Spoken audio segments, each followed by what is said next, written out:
You're tuned in to All This Math. This is Professor Parker, and for today's lesson, we're going to get into graphing some linear inequalities. Graphing linear inequalities. Now, before I get into this, I want to make sure you subscribe to the YouTube channel, so go ahead, tap that subscribe button. Also, turn on the post notifications. Also, if you haven't already, please follow us on Instagram too, because we're going to be putting content on the Instagram page as well. Now, before I start talking about how to actually graph linear inequalities, I want to take a moment and just talk about what a linear inequality is. In order to do that, I want us to think about what a linear equation is, right? So we know a linear equation is basically a line that's drawn on a coordinate plane, or the x-axis and y-axis, right? A straight line that's drawn, it might look like this, it could look like that, it could look vertical, it could be horizontal, right? Now, when y is equal to 2x plus 1, that would be a straight line. But when y is less than or equal to 2x plus 1, or when y is greater than whatever, or in this case, 3/4 x minus 3, we're going to have a line drawn, which is going to be called our boundary line. Key term, boundary line, right? But also, we're going to have a shaded region, right? So we're going to do some shading, right? So it's going to be kind of fun. Like, I think it's kind of fun because it's like coloring, right? So we're going to be coloring and shaded in a certain area on the coordinate plane. All right, now, there are steps to this, right? There are rules to this, right? There's a certain algorithm that we follow in order to graph linear inequalities. The first thing you want to do is you want to look at the inequality. All right, so let's start with number one. After you do number one, of course, we're going to jump into number two. So I got two examples up here. We start with number one. Number one says y is less than or equal to 2x plus 1. This symbol right here means less than or equal to. That's the less than sign, right? Because the pointy part is facing the y. That means that y is less than, right? The open part faces the bigger portion or the larger quantity. The pointy part faces the smaller quantity. The line is like half of an equal sign. Think of it like that. That line is half of an equal sign, all right? The first thing we got to do is we got to basically graph what's called the boundary line. So what we're going to do is we're going to act like it's not even an inequality. So at first we're going to act like it's not even an inequality. We're going to act like it's an equation, and we're going to graph this right here, y equals 2x plus 1. So let me rewrite it. So let's write y equals 2x plus 1. Now, I got some other videos on how to graph linear equations that you should tap into if you have some questions about how to graph linear equations. But for now, I'm going to show you real quick, kind of quick and dirty, how to graph a linear equation. So this is in slope-intercept form because we got y equals m, in this case, m is 2, x plus b, right? In this case, b is 1. So we need those two pieces of information in order to draw our boundary line, right?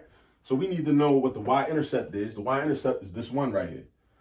You need to know that the y-intercept and b are the same thing. Y-intercept and b are the same thing because this follows y equals mx plus b, right? So we start with the b. The b is 1. So write that down somewhere on your paper. So we're going to say b equals 1, right? And then what is m? M is 2. And 2 is the slope, or m is the slope. M is the slope. So m is not a point. M tells you how to get to the next point, right? That's important. It's like directions when you're going somewhere, right? It's not the address or the final location, but it tells you how to get to that address. That's what it does. So you're going to write that down too. You're going to say m equals 2. And another thing you want to do is you want to treat the slope like a fraction. If it's not already in fraction form, you want to make it look like a fraction. So the way that we make any whole number look like a fraction is we just basically give it a denominator of 1. That's how you make any whole number into a fraction, right? So boom, boom. And this is what I like to do. What I like to do is, because the numerator in the slope tells me my vertical movement, right? How far up or how far down I'm going to go, right? Think about elevators, right? Elevators, right? That top number is going to tell you whether you're going to go up or down and how far. Because this is a positive 2, that means I'm going up 2 spaces. So what I like to do when I'm doing these problems, I like to do this. I put an up arrow next to that as like a reminder that that's what I need to do, right? My denominator, right? That gives me my horizontal difference, or my horizontal distance rather, right? A lot of teachers use the phrase rise over run. That's what they mean. Rise on top, the run on the bottom, because you run horizontally. You rise up and down, right? And you run horizontally, right? So now this is a positive 1. So that means I'm moving to the right 1 space.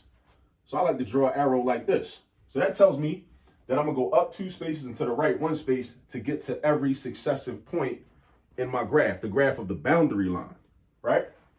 So now I need to draw a coordinate plane. So let me do this. This is not going to be perfect. It's going to be approximate, right?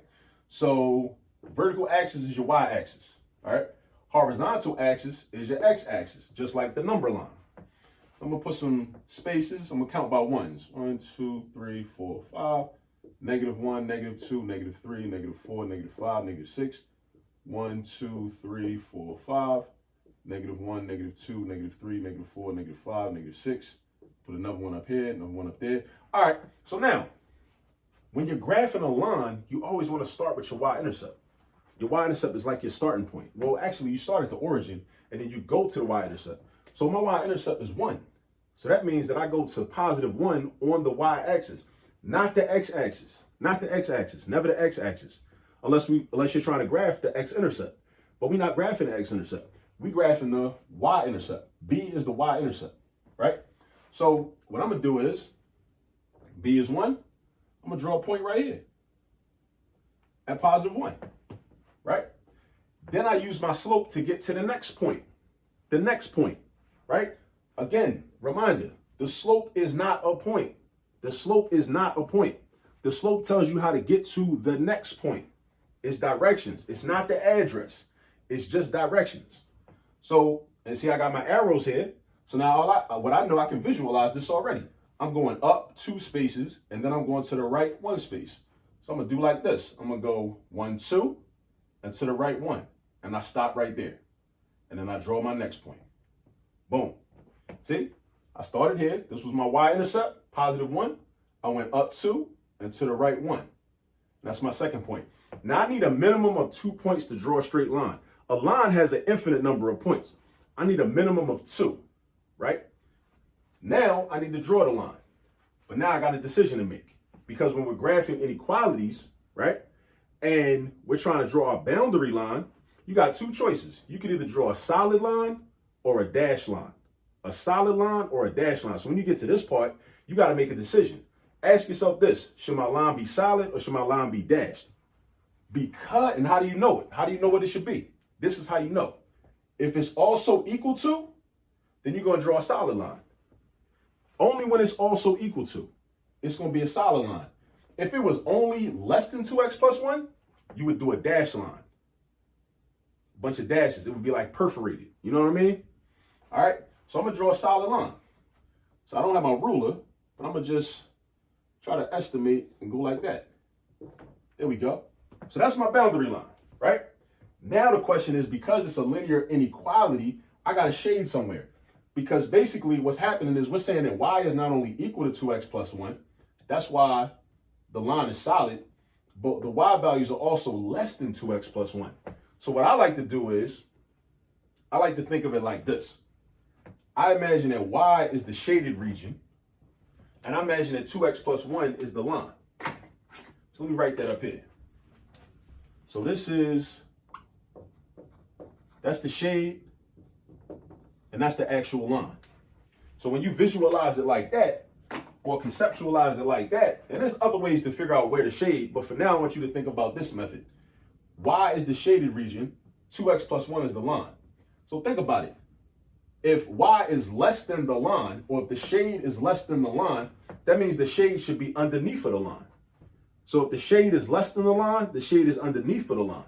So now look on the graph. Where is the part that's underneath of the line? Is it this part up here, or is it this part over here? This appears to be underneath of the line. So that's how I'm going to graph it. Like this. And I shade it in like that. And we finished number 1. That's how you graph it. So basically, you got to look at the problem, treat it like an equation first, right? From the beginning, you want to treat it like an equation, right? You want to graph the boundary line. Y equals 2x plus 1. That's the boundary line. Then you got to decide, where do I shade at? Do I shade above it or do I shade below it? Based upon this symbol, this tells you where you should shade. Because y is less than 2x plus 1, we're going to shade below. Because less than means below, like underneath, like less than, right? Less than, underneath, all right? Now, that's number one. I'm going to use this space over here for number two. All right, so number two, we're going to do the same process. And it's the beauty of math. Use the same methods over and over again, even if the numbers change. Even if the numbers change. And that's the real way to learn math. On this video, I'm going to show you how to do it. But you're really going to learn it by doing practice problems, by doing a whole bunch of problems on your own over and over and over and over again until you master it. That's how you're really going to learn it. All right. So we got y is greater than 3/4 x minus 3. So check this out. Use a different color. Use green. So first I want to do my boundary line, right? I want to graph my boundary line. So I'm going to do this. I'm going to say y equals 3/4 x minus 3. Right? So I got y is equal to 3/4 x minus 3. So two pieces of information I need. I need my y-intercept and I need my slope. This is already in slope-intercept form. So I'm cool with that, right? That's helpful. So this is my y-intercept. So I got b equals -3, because that's a minus sign in front. Don't forget that negative sign. A lot of students like to leave out negative signs, right?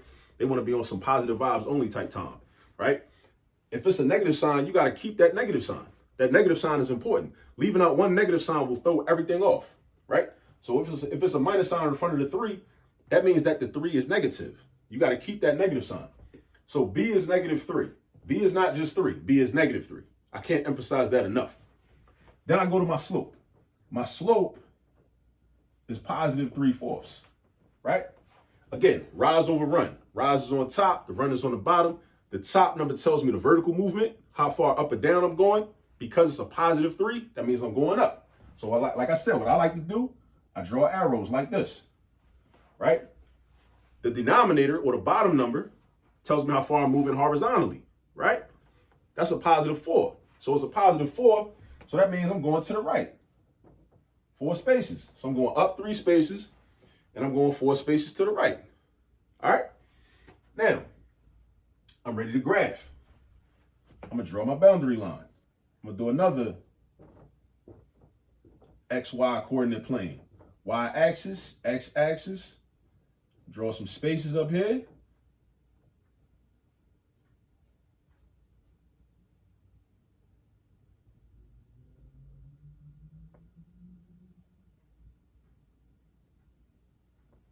All right, so now I'm going to plot my y-intercept. Here's my origin, 0, 0, and I go to -3 on the y-axis. -3, I just go down 3 spaces, right?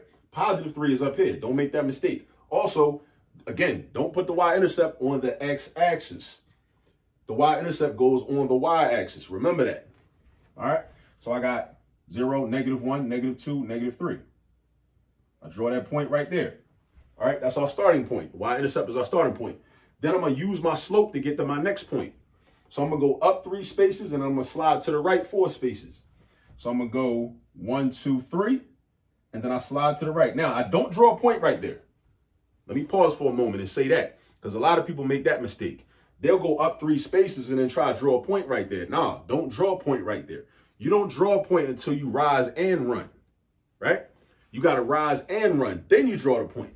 So we go up 3 spaces. Now we at 0, 0. Then we slide to the right 4 spaces.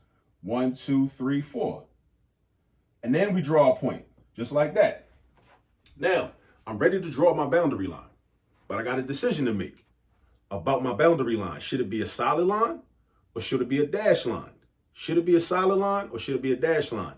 In this situation, this should be a dash line because it's not equal to 3/4 x minus 3. It's not equal to that. It's only greater than. So that means it's a boundary line only. That means the values of y are not also on that line, right? So we're going to do a dash line. So we're going to do it like this. See? Dash line. Put our arrows at the ends like that, right? Now the next question is, where do I shade? This is the last part. The last part is, where do I shade at? Now this says that, remember, the y is the shade. 3/4 x minus 3 is the line. So compare the shade to the line. In this case, the shade is greater than the line. So if the shade is greater than the line, that means the shade should be above the line, because greater than is above, right? So above the line is up here. So I'm all up here with it. And that's where I shade at. Boom, boom. Like I said, it's the fun part right here. We just drawing. It's like elementary school. We just drawing. It's like art class. You know what I mean? So that's that. All right, and we finished. And we just knocked out 2 examples. Now, like I said, take this video, watch it over and over again if you need to. Share it with your friends, share it with your classmates, share it with whoever. But you got to practice a lot of problems on your own. You're not going to understand this fully just from watching this one video. It's not going to work like that. That's not how math works. That's not how algebra works. You got to put the work in. You got to do the practice on your own. All right. This is just to guide you and just to kind of help you out a little bit, like scaffold you a little bit. You know what I'm saying? But this is like the background. I broke down the steps for you. And now you just got to go ahead and, like I said, practice. And once again, make sure you subscribe to the page. Make sure you turn on the post notifications, because we're putting out a lot of content now and on a regular basis. And I hope you learned something. If you learned something from this video, please like the video. Also, like I already said, share the video. Tell some other people about this work that we're doing over here at All This Math. And as always, do remember, there's all this math all around you. Peace.